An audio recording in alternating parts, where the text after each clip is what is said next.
जी, बिस्मिल्लाहिर्रहमानिर्रहीम। Open that वो document खोल लिया आपने? Taylor's differential piece rate system. Basically ये सिस्टम एक फ्रेडरिक डब्ल्यू टेलर जो मैनेजमेंट साइंसेस का एक ही is considered as a big guru, उसने ये करवाया था सिस्टम। उसने ये बेसिकली कहा था कि जो एम्प्लॉइज को पेज है ना, वो उनकी एफिशिएंसी या उनकी परफॉर्मेंस की बेस पे, जो कि ठीक बात है, देनी चाहिए। ये है ओवरऑल कि जितना एक बंदा काम करता है, जितनी उसकी एफिशिएंसी ज्यादा है, उतनी उसको पे ज्यादा मिलनी चाहिए। ये बेसिकली डिफरेंशियल पीस, डिफरेंशियल का मतलब होता है अलग अलग, जितना जिसने काम किया है उसी हिसाब से उसकी पे ज्यादा। Differential P-rate system was introduced by F.W. Taylor, Frederick Wedgwick Taylor, who believed that workers should be paid on the basis of their degree of efficiency. जितना किसी ने काम किया है उस हिसाब से। Under this method, with the help of time and motion study, the standard time for completion of a job is fixed on the basis of which the performance of the worker is evaluated. एक method है जिसको time and motion study कहा जाता है। अभी इस semester में तो नहीं पढ़ाया जाएगा, सीनियर्स में पढ़ाया जाता है। टाइम एंड मोशन स्टडी क्या है? जितना वक्त, जितनी मूवमेंट एक एम्प्लॉय ने की प्रोडक्ट बनाने में, और जितनी उसकी एफिशिएंसी ज्यादा है उस हिसाब से उसकी पे ज्यादा हो। अब पे ज्यादा होने का भी एक छोटा सा तरीका है, आगे हम देख भी लेते हैं। Taylor's differential piece rate system posits that the workers who exceeds the standard output within a stipulated time must be paid a high rate for high production.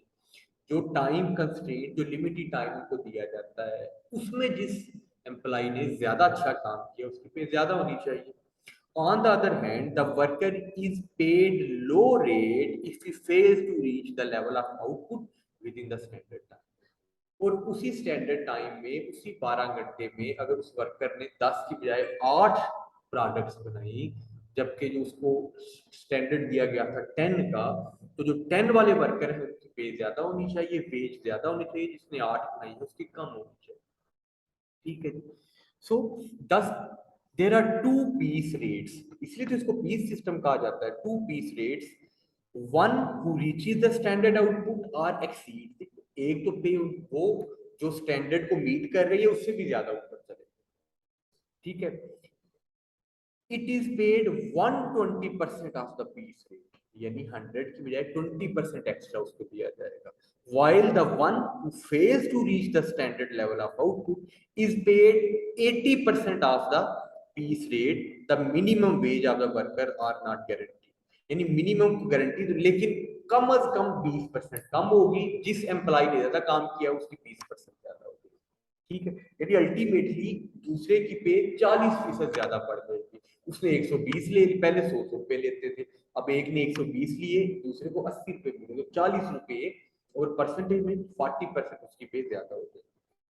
So this system क्या है? अब ये टाइम एंड मोशन स्टडी क्या है, जो method है, इसको हम नहीं पढ़ेंगे, जो जिसकी बेस के ऊपर ये डिसाइड किया जाता है, लेकिन कम से कम इस जो है वो आपको रूल का जरूर पता होना चाहिए।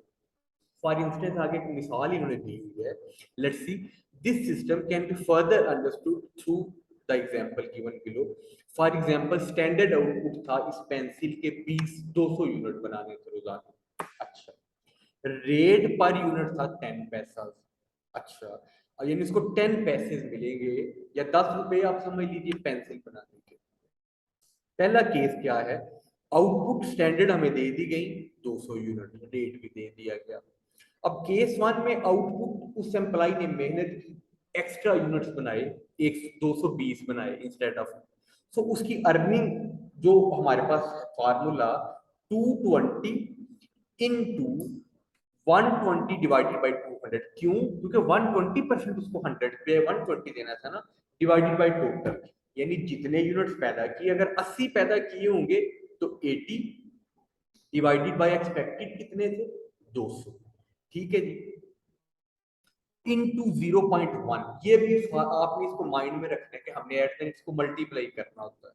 ये चूंकि टाइम एंड मोशन स्टडी हम नहीं पढ़ रहे, हम उस तरफ नहीं जाएंगे। अभी आपने याद रखना है कि जितने यूनिट्स पैदा हुए 200 की है तो 200 इंटू 120 की है तो 120, 220 की है तो whatsoever 220 into 120 divided by 200 into 0.1। जब भी आप करेंगे ना जी तो 13.20 यानी उसकी अर्निंग बनेगी। जबकि दूसरे केस में आप देखें 180 यूनिट अगर वो बना रहा है तो 180 इंटू, अब वो 20% की बजाय 100 से भी नीचे आ जाए, 100 की बजाय 80 आ गया, 80 डिवाइडेड बाय फुल 200 इंटू 0.1 तो 7.20 बेटा। बस इसमें वाइंड अप करने लगा, मुझे तवज्जो रखिए। It is clear from the above example that worker is paid a higher rate 13.2 रुपए उसका रेट बन जाता है। क्यों? क्योंकि उसने 220 यूनिट पैदा किए।